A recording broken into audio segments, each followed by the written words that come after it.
And then he actually said, I actually had a conversation with another guy last week who was saying a whole bunch of the same things that you're saying and dealing with the things that you're dealing with as well, which Wow. at the time, like that blew my mind, right? Like, Yes. oh gosh, I'm not the only guy that's dealing with this. I know that seems like a foreign concept in Which, our of world right now course, you're because we, not, but you yeah. feel it. Yeah. Oh, you totally feel it.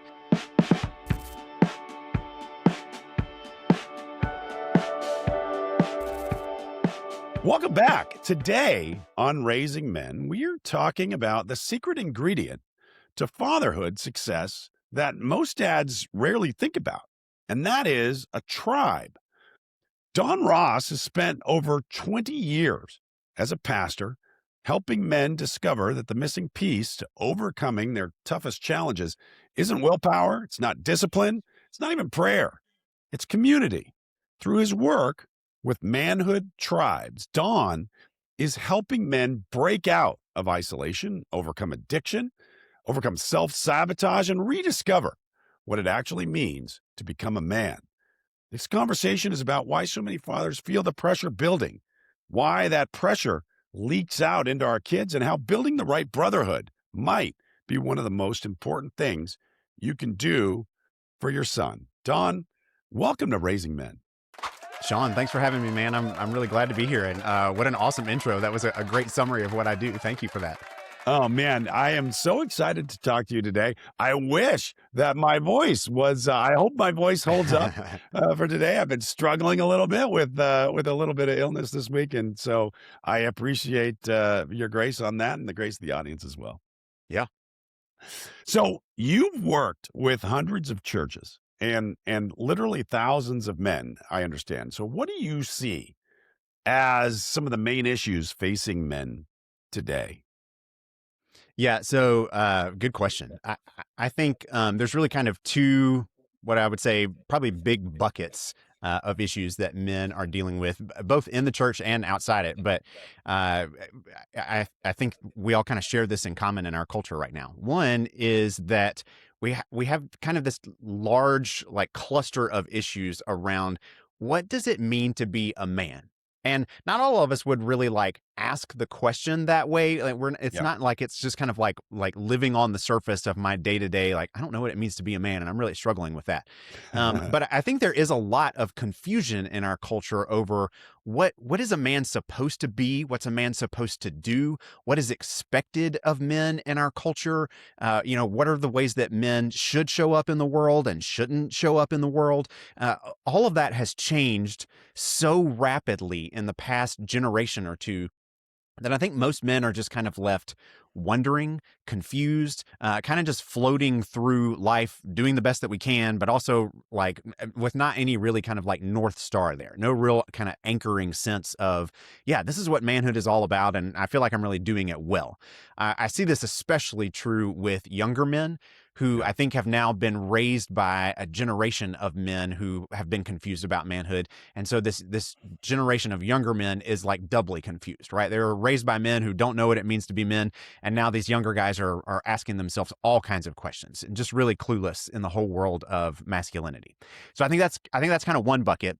I think the other big bucket, and it's related because I think we're missing some sense of identity there. But the other big bucket is just men are trapped by all kinds of vices, addictions, bad habits, bad choices. I mean, you name it. Everything from porn to online gambling to social media to flame wars on the internet over politics, over Right. race, over you and I were talking about some of this before we started recording, but just the reality of like men are getting sucked in by things that really aren't all that important or shouldn't be all that important in life.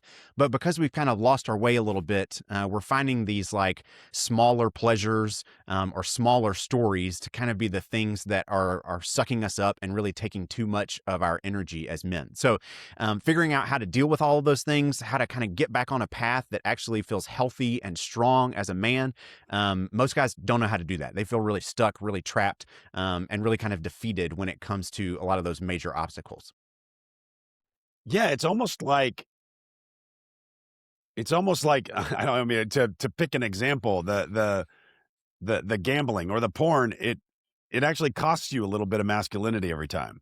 Yeah. potentially, Yeah. right? It does for It's like sure. eating Yeah. away at it. Yeah, you're And giving away a little bit of yourself, yeah, kind of every time that you indulge in that, and it's hard to see that, but the effect over time, I think, really does become noticeable for most guys. It's why most guys who get sucked into those things eventually come to a place of saying, I really would like to be done with this. I just don't know how. I don't know how yeah, to get free of it. yeah, and it's really complex because for a lot of things, I mean, gambling is a great example. There is an amount of gambling that isn't all that harmful, right? Yeah, Or it's not, and it's fun and it's, I mean, it's fine. And but the difference between indulging and overindulging is a very fine line, and not and frankly, it's a business that is designed to hijack the brains of young men, yeah. for money. Yeah, which is it's exactly the same thing that porn has become, and why it's Yes. become so successful as an industry, but so addictive as a substance essentially in the lives, especially of young men. It is really porn and all the latest kind of sports betting, all the apps that we have on our phones, and the prop bets and the microtransactions, all of that kind of stuff is so wired towards the ways that the brains of young men work. It really is. It's designed as a trap. Like, it's designed as a way Yeah. to suck you in and to keep you there, so that you can't get back out of it. And that's different than those vices were even just a generation or two ago, where we didn't have things like algorithms, to be able to determine that kind of stuff. Yeah. And now, yeah, it's gotten so much more problematic, and it really is. Like, they are problems that are bigger than we are. They are designed to be stronger than we are, and to put us in a place where we can't get free of them. That's how they're designed to work. So it's no wonder that we're having problems with it as men. We're up against a giant of an enemy that we can't overcome on our own, and so figuring out how to do that is really important for guys. Yeah, I remember when I was, I don't know, grade school, middle school, that kind of age, there was this moral panic about subliminal messages in advertising. Yeah, And the idea is you that, played your we're gonna records flash this backwards, and you could image hear that. Oh, for yeah, a yeah, tenth of a yeah, second that your conscious mind can't see, but your unconscious mind, it's a pathway into your unconscious mind, and it's gonna yep, cause you to behave in ways that are antagonistic towards your values and all those sorts of things. And there was this huge moral panic over it, and it turned right, out not to be real. yeah, And now we have that yeah, in the form of the supercomputer in our pockets that's hyper right, connected to all of social media, where there's an algorithm that decides what you get to see. yeah, yeah, And nobody cares. Everybody is right, just too busy yeah, scrolling and doing flame yeah, wars about whatever their politics of choice is. It's yeah. nuts. Yeah, it absolutely is, and that's why I say these are problems that it's like I said, a whole bucket's worth of problems Yeah. that men are facing, and to offer a little bit of encouragement to guys that might be listening that are dealing with any of those problems. Like, look, I don't want to throw shame on any man who might be dealing with any of that, because Yep. I've dealt with those things myself, and I know how, like, defeating and difficult it can really feel. I know the shame and the fear that comes along with those kinds of things. And I just, I want to say to guys out there, like, A, you're not alone. Most men are wrestling with the same kind of problem that you are. And B, there are ways to overcome it. They're probably not ways that you've necessarily thought of. They're Yeah. not really oriented around more willpower or self-discipline. Typically, you're not going to have enough willpower or self-discipline to be able to overcome these types of, super enemies, so to speak. But there are ways to be able to break free, and that's part of what I try to do with men, is to help them really see what does it take to be able to find some freedom in those areas, and that's really kind of where a tribe begins to come into play. So let's get into that. What Yeah, what do we do about it? And one of the things that I like to think, so a lot of what we talked about, I mean, it's the way of the world, right? I mean, it's just the way things are, and you're really just shouting into the storm if if you're complaining about it. yeah. So what do we do about it? What are the tactical things that we can do now to go, to fight against that, or to, not let it affect us negatively, Yeah. or our sons, So, frankly? right, yeah, exactly. Because I've got two teenage sons. I've watched both of them come up in this age where they're wrestling with these things, and we I mean, as they're on the parents, front lines. They're on the yeah, front lines, and absolutely, they're being experimented on, essentially. yeah. Me and my wife have tried to make some conscious choices to help safeguard them against some of those things, but you can't protect them from everything, and they've got to learn to be able to develop their own strength and wisdom in resisting that kind of stuff. But it's difficult. It's super difficult. So one of the reasons that I think it is really difficult is that in our current day and age, as it relates to what it means to be a man, we really have kind of lost the art of making friends as men. Some of that has to do with social media. Some of that has to do with just the way that the whole gender conversation has gone in our culture. Some of it just has to do with changing norms, right? The spaces that were available just for men a couple generations ago, for the most part, no longer exist. There aren't very many male exclusive spaces in our culture anymore where guys could kind of naturally connect with each other. Now, some of that is for good reason, right? There's some sexist related things that probably needed to be addressed in that space. But at the same time, we've kind of swung the pendulum all the way in the other direction to say that there shouldn't be any of those kind of spaces for men. And I think that's been a real detriment to us, I do to too. the point to where we are now dealing with an absolute isolation epidemic for men. Yeah. Some people call it a loneliness epidemic. I don't mind that term. I think that's accurate. But I think for a lot of guys, they don't look at themselves and say, I feel lonely, or what I'm dealing with is loneliness. Mm. They might be able to look at their life and really see, like, I don't really have any close friends, especially any close guy friends around me. They're not necessarily feeling lonely, but if you ask them some questions about who could you turn to in the midst of a crisis, or who would you turn to be able to talk about some of the really hard or difficult things in your life, who would you ask for help when you encounter a situation that you can't overcome? Most guys can't name a person, right? They don't have a single guy to be able to fill in that blank with. And I think that's really the kind of isolation that I'm talking about, is that Well, we have I'll even lost give that you. ability. I'll go even a step further for this because I am one of the lucky men, I think, where is able to answer that question and is Yeah. able to name people that I could turn to in a time of crisis. But what I Yeah. discovered, and part of the reason that I actually started this project is because a friend of mine, I've told this story a couple of times on the podcast, but a friend of mine came to me and told me that he was getting a divorce. Hmm. And I was at his wedding and I was like, oh, we gotta, we're gonna fix it. We're gonna do all this stuff. And he Yeah. started telling me what his most recent decade had been like. Hmm. And I realized, oh my gosh, this is like, he's been going through some really tough stuff. And I'm Yeah. one of his closest friends and he didn't mention it to me. And I felt Yeah. betrayed. And then Yeah. I realized, well, I mean, I'm going through stuff. I haven't shared it with him either. Yeah. And we're really close friends. We've been friends for 40 years. Right. And we're not sharing this. Like Right. I'm finding out about this basically on Facebook, essentially.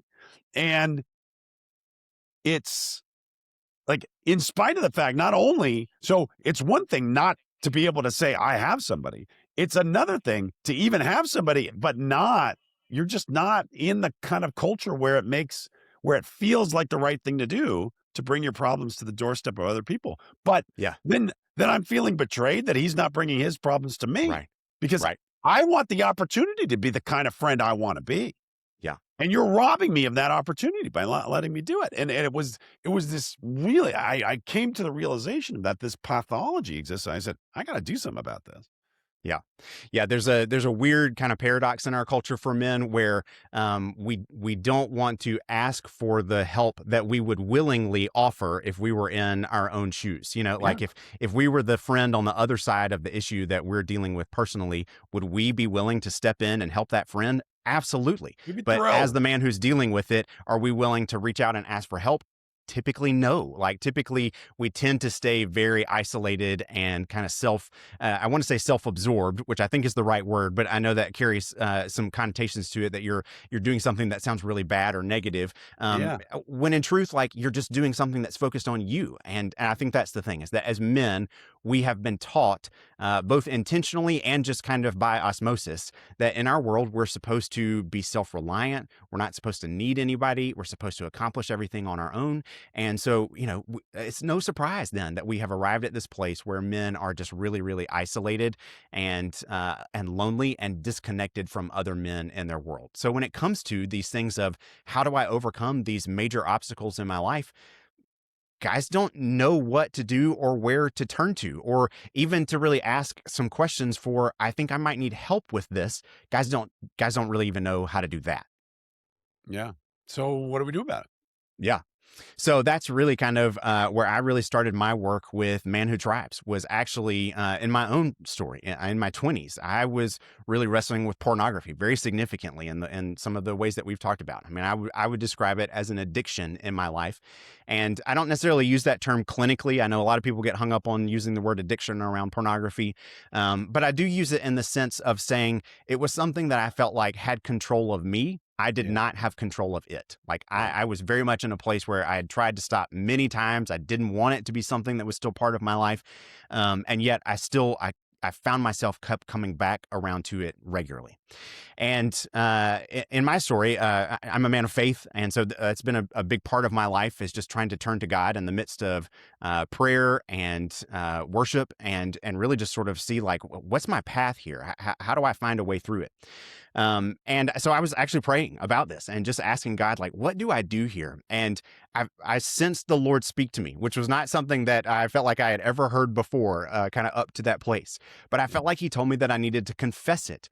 And I knew that He wasn't talking about just to Him, because I had done that thousands of times over by that point, but that I actually needed to talk to somebody else about it. And that was really like the one thing that I was just terrified of actually doing. I just did Yeah, not I feel can't like, imagine the courage it takes to do that. yeah. Well, and this was, for me, I'm in my 40s now. So this was 20 years ago, when internet pornography was still kind of a relatively new thing. It was Yeah. certainly a taboo thing, meaning that, like, Yeah. nobody talked about it at all, the way that we kind of publicly talk about it today.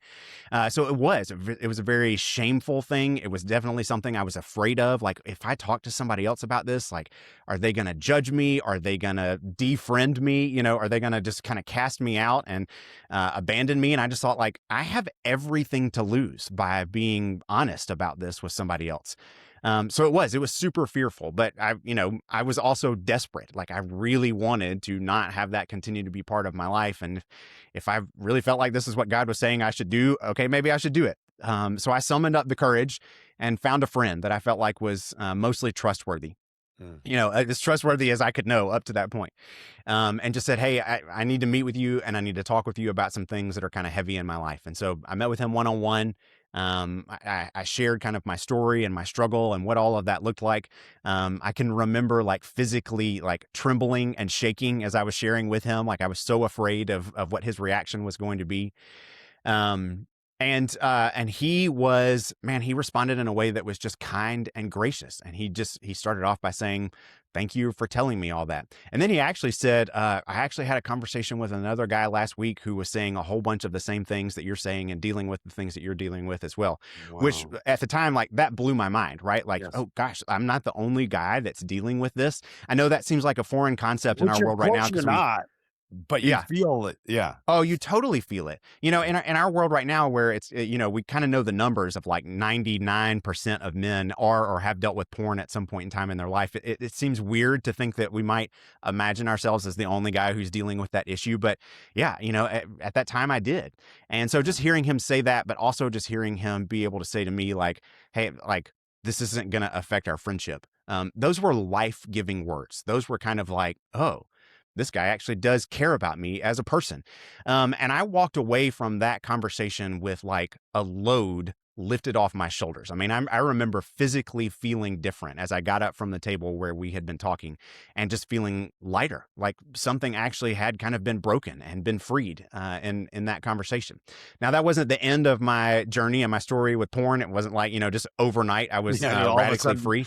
Yeah, fun yeah. goes away. It Yeah. didn't happen that way. But the way it did happen is that what it taught me was there was real value and freedom to be had by bringing things that were hidden in the dark out into the light. And that confessing it, to other men who I could trust, was a pathway towards being able to really gain some freedom. And so that really kind of started me down this journey of what does this kind of, like, friendship, relationship, vulnerability, fill in the blank with kind of whatever word you want to use to describe whatever I had encountered with this guy. What does that have to do with the ways that guys should relate to each other and how we ought to be able to talk about these kinds of things. And that's where I kind of slowly, over the course of a couple decades, honestly, began to formulate this idea of a tribe, that men really are built. I think that we're designed to actually function in small, tight knit communities with other men. We need a group of men around us that we trust, that we depend upon, that they depend upon us, that we respect, and that we're very honest with, that they know our stories in a way that they know the things that have shaped us into the men that we are today, so that they can help us become the men that we truly do want to be, that they can push us and challenge us and fight for us in order to be able to be the best version of ourselves that we're really trying to aim for. That only happens in the context of a real intentional, tight-knit male community. And that's the kind of brotherhood that I try to help men be able to develop. And this is fantastic. And I want to drill into that. But before I do, I want to double click on something that you kind of touched on, and Yeah, I want to get your feedback about it. And that is, give me a sense of the role of shame in your yeah, journey here. yeah, This is a hobby horse of mine, and yeah, I really like talking about it. And I just don't know, like, I don't know if shame is good or bad. yeah, And so I can imagine that shame created a situation for you that really prevented you from being able to talk about and bring this stuff into the light. I can also imagine that it provided a motivating force to do that.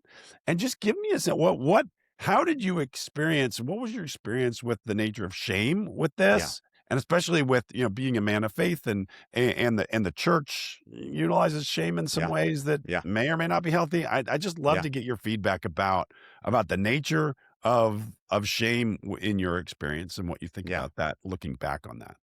No, that's great. And honestly, man, we could probably do the whole podcast episode just on that. So Maybe we'll need to do another one. yeah, so but I'll try to keep it brief because yeah, that's a huge question. Yeah, it played a huge role, especially in kind of preventing me from getting to that place of being able to be honest about what was going on in my life. Because um, shame, I think, is different from guilt. And that's an important distinction because I think, to your point, like, is shame always bad? I think we kind of use the terms shame and guilt interchangeably in our culture, and I don't know that that's horribly wrong, but I'll differentiate them because I think it's helpful to do so in this conversation.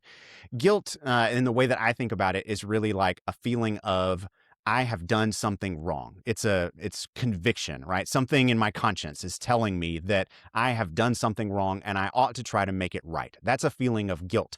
And there can be times when that's bad, like if you're taking on the blame for something that isn't really your fault.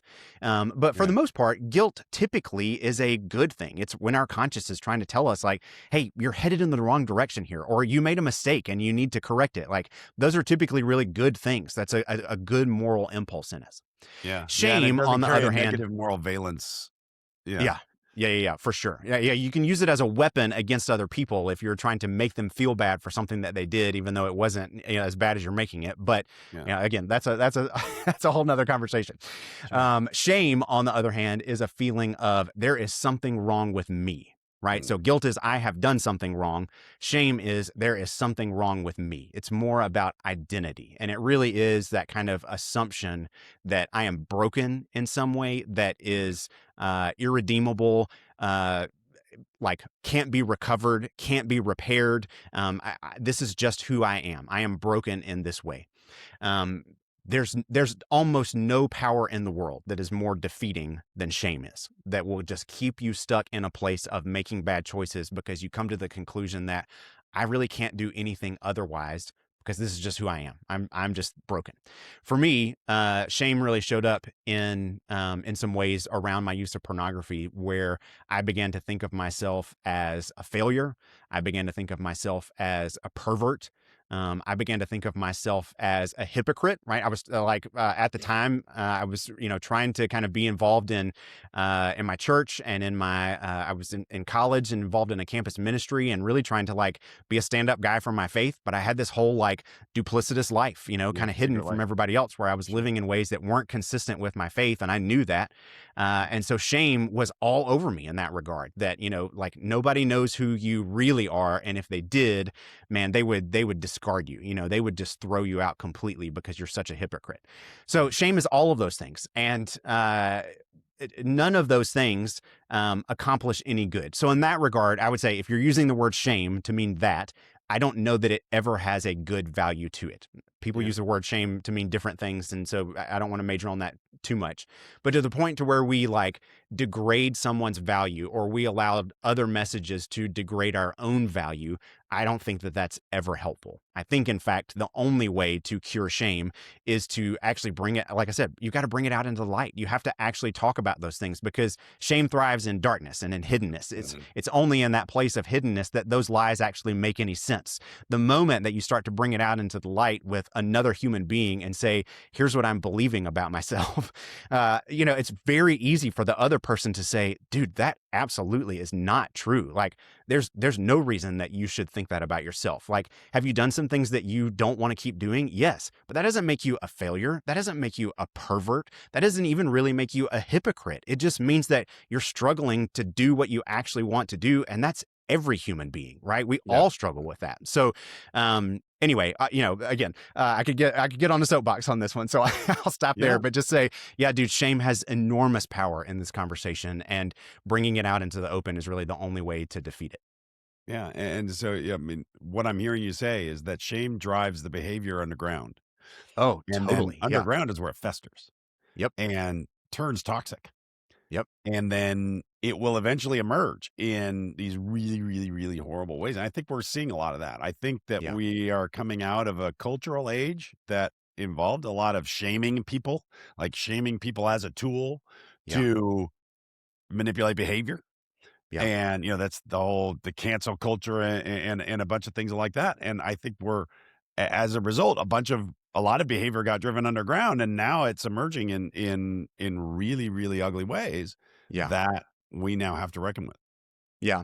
And I'll say this too, just to add it to the conversation through kind of the lens of being a parent and thinking about kids, because I think this is so important, especially with young men today.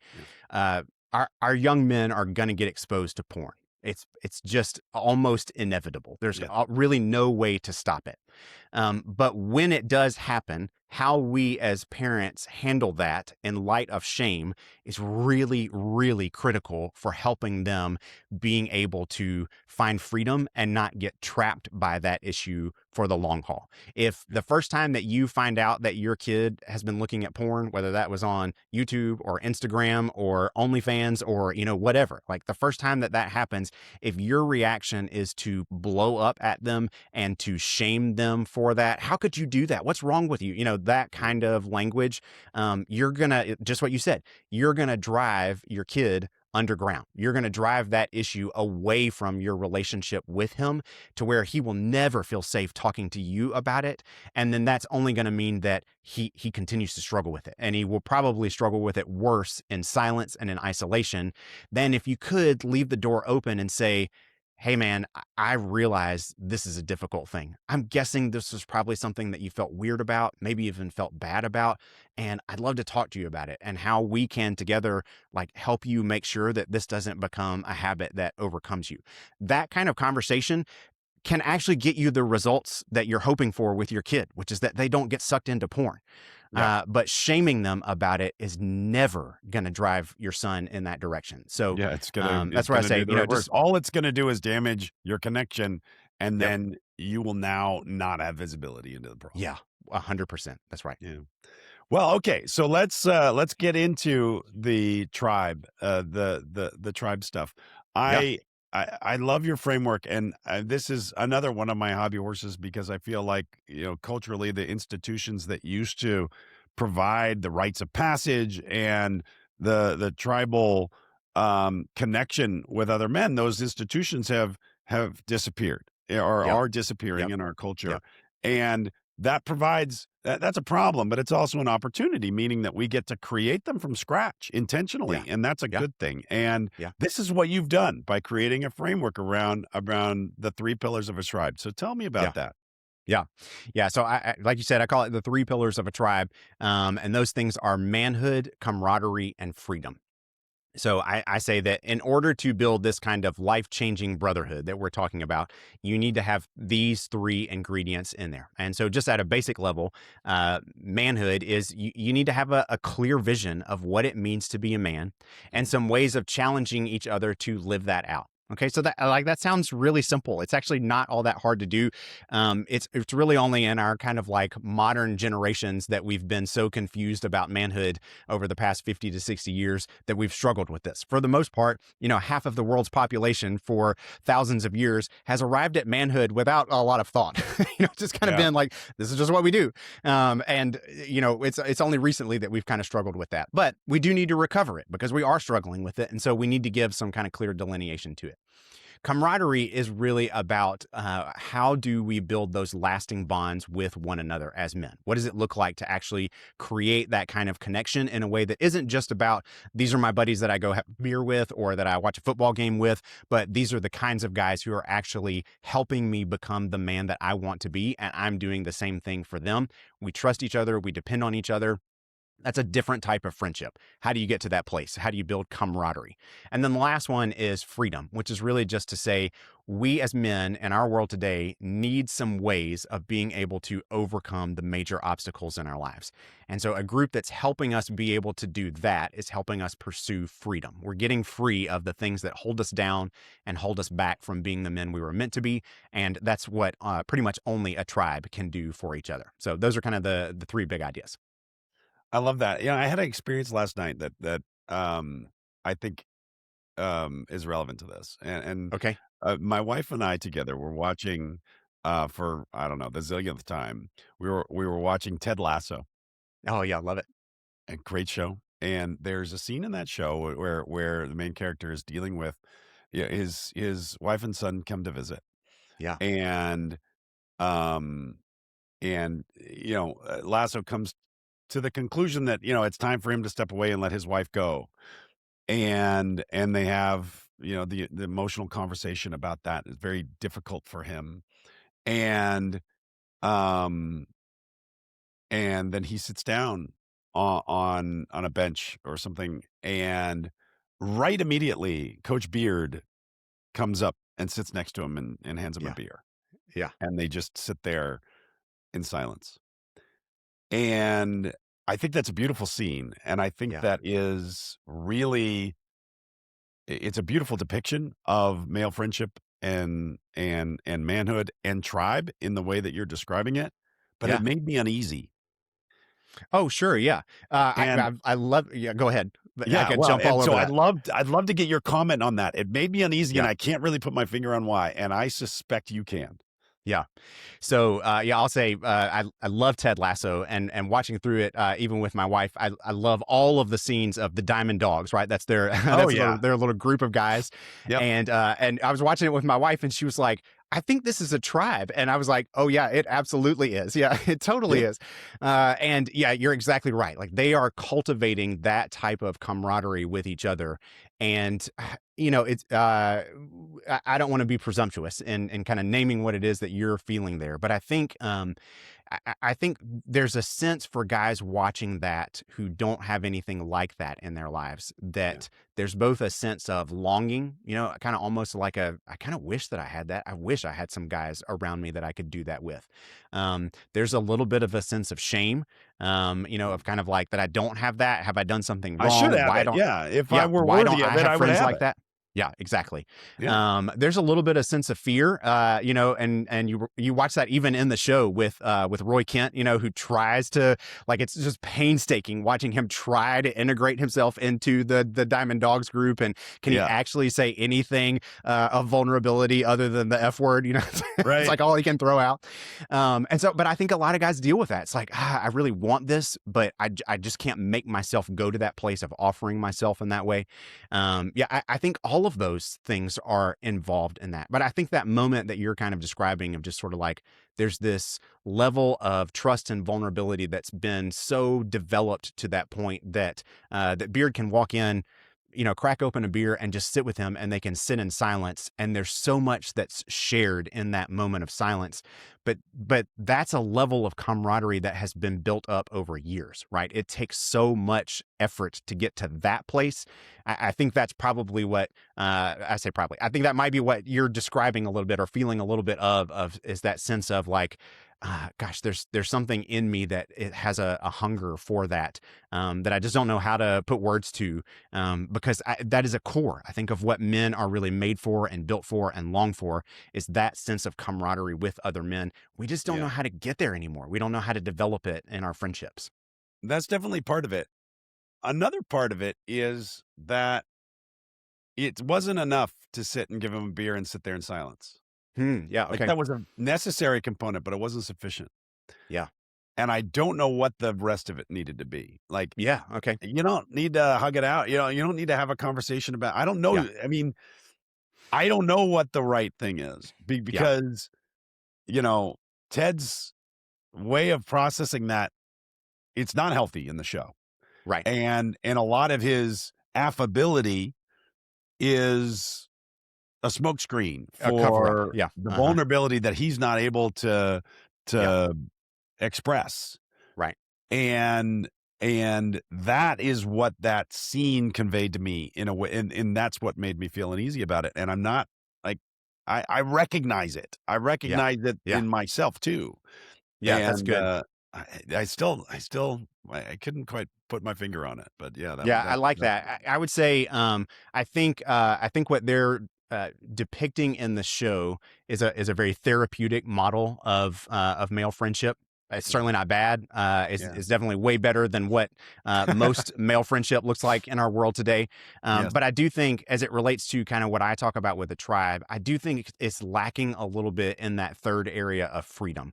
What does it take right, to actually push a man towards wisdom, towards truth, towards overcoming major obstacles? Like not just having a buddy that sits well with you in the midst of your pain, yeah, but also might be able to challenge you to how could you recover your marriage and what would that actually look like? What would you need to do to be able to do that? Who do you need to become in order to recover your marriage? Right. So there is some possibility for freedom and for growth there, that I think the therapeutic model has a hard time accessing. And yeah. so I think there's a little bit of that's what's maybe missing there. Yeah. Yeah. I think you put the point right on it. I think you put Yeah. the point right on it. That's exactly right. So talk to me about how do you build a tribe for, Yeah. for a dad listening. By the way, I think I'm one of them. I'm not sure I have a tribe. I have somewhat of one, Yeah. but where do I start? Yeah.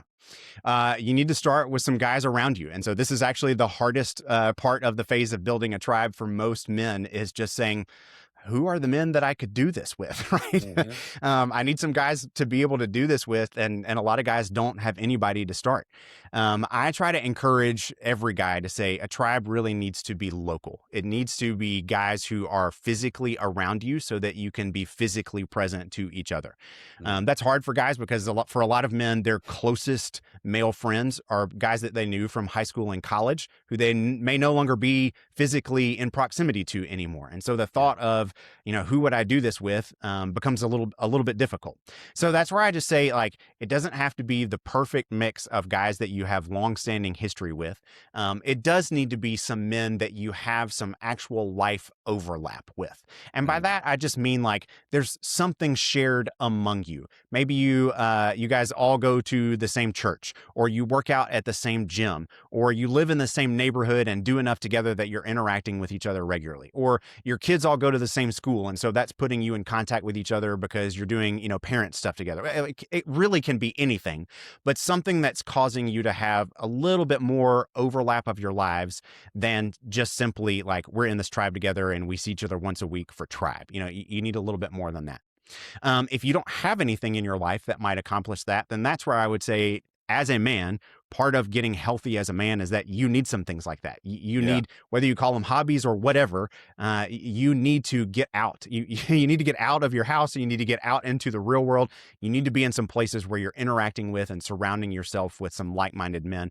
And so finding some of those spaces, I do a lot of work in helping guys with that. Like they'll come to me saying, I'm wanting to start a tribe. And I'll say, well, tell me about, who you could do that with. And we really kind of have to say like, hey, look, before we can get to step A of building your tribe, we got to start at step like, -3 of who, like, let's create some guys in your world. Who and how do you do that? So that, I do start with some guys in that place of just how to be able to bring those guys around you. But once you've identified them, then it's just a matter of kind of saying like, hey, I think I want to try this thing out that's meant to help us grow as men. And would you be willing to do it with me? We're just going to meet weekly for 12 weeks and kind of give it a shot. See if this thing helps us. If it doesn't, we don't have to keep doing it. If it does, we'll keep going. And then for 12 weeks, I use a lot of video teaching content and just basic discussion questions to help guys be able to bring some men to a place of saying, do we want to do this thing as a tribe? So we talk about manhood, we talk about camaraderie, and we talk about freedom, and we talk about what that looks like and how to do it, and putting all of those building blocks together. So in the end, it's not that hard. That's why I say it's kind of a lost art, but it's not an art that's so lost that it's like men are just completely disoriented to this. It really is like we're just building friends, and for the most part, that's not that hard of a skill for men to remaster. It's just one that they're have sort of set aside for the moment, and we just need to recover it. Yeah. I love that sentiment. And yeah, it's not complicated. Um, and it's not hard, but it's also not easy, right? Right? Yeah. It's, it's like going to the gym. We just, yeah, you used the word framework, and I think that's a really good word for it. Like we're missing some frameworks. It used to be in our culture that some of those frameworks were already baked in to places where men interacted, and we just didn't notice that they were there. Whether that was the country club or the barbershop or the pickup game of basketball or the woodworking club or I mean, like you name it, like whatever those things were, where guys would hang out with each other. There was some framework built into those things, and they revolved around you're spending lots of time together physically in the same place, and very often doing similar things, right? There's action or activity involved. You're talking to each other, which is, like, wow, amazing that would be a part of friendship. But we do so little of that these days. We've kind of forgotten how much talking is no longer a part of our culture. So yeah, some of that kind of stuff that was sort of baked into the world that we've lost touch with, that we just need to put back in place. Oh, that's amazing. I like to finish up these conversations by asking every guest the same question, putting them on the spot. If there is one principle that every parent listening should think about incorporating into their lives as they raise a son into a man of excellence, what would that Hmm. principle be, in your opinion? This is really good. I would say that principle would be honor. Is what I would call it. So I didn't talk about it much today, but within the tribe world, we have what I call the 5 marks of manhood. So if manhood is one of the pillars of tribe, the way that we go about that, kind of our definition or idea of manhood, is what I call the 5 marks of manhood. One of those marks is honor.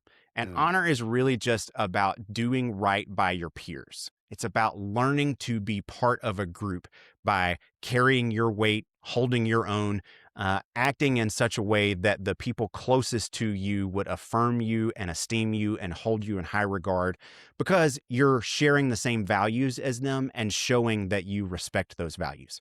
Most of us learn honor in our families. We start out by seeing, here's what my family values and respects. And if I uphold those values and respect my family members among them, I'm going to be held in honor by my family. If I don't, there's going to be consequences, right? I'm acting in a way that's not consistent with my family.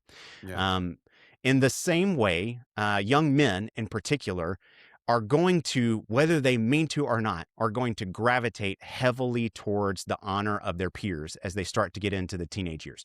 We call this peer pressure. We call it by a whole bunch of different names, where it's just like, I'm looking for the approval of my friends. And so I'm going to do whatever I think is going to win me that approval, even if it's dumb, even if it's risky, even if it's stupid, maybe even if it's illegal or harmful to someone else. If it Right. might earn me the approval of my friends, or what I would call honor, I'm going to go after that.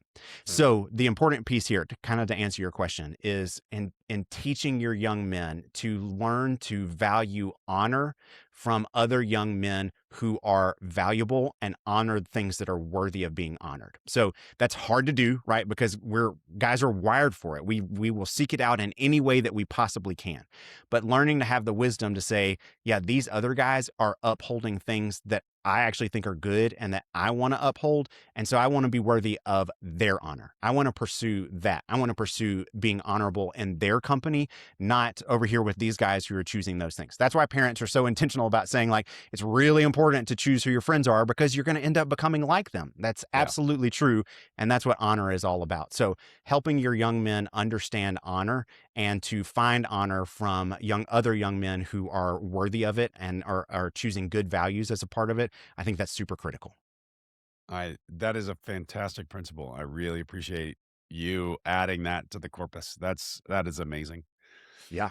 Where can we learn more about Don Ross, about the manhood tribes, about all of this stuff? Yeah. So I've got a website people can go to if they want to just check that out at manhoodtribes.com. But the best place, honestly, to be able to kind of get into the orbit a little bit is I have a quiz that's called How Manly Are You?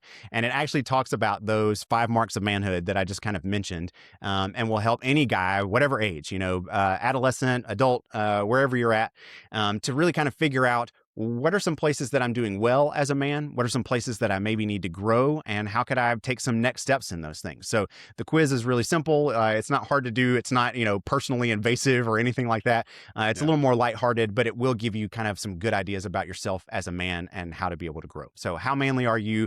You can just go to howmanlyareyu.com and download the quiz right there. Oh, that's spectacular. And we'll put the link in the show notes so that people can have really, really easy access to this. Yeah, perfect.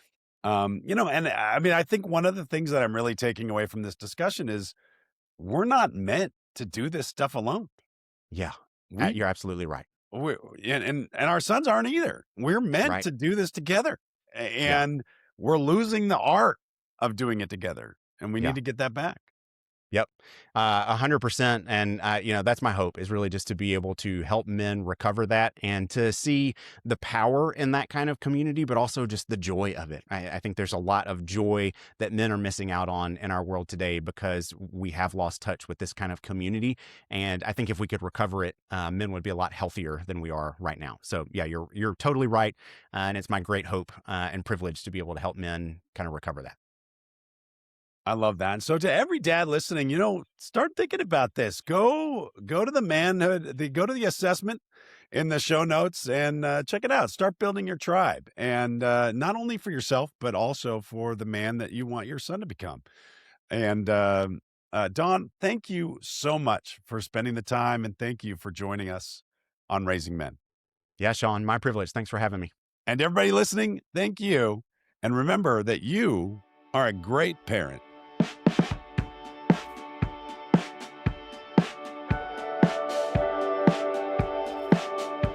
Raising Men is produced by Phil Hernandez.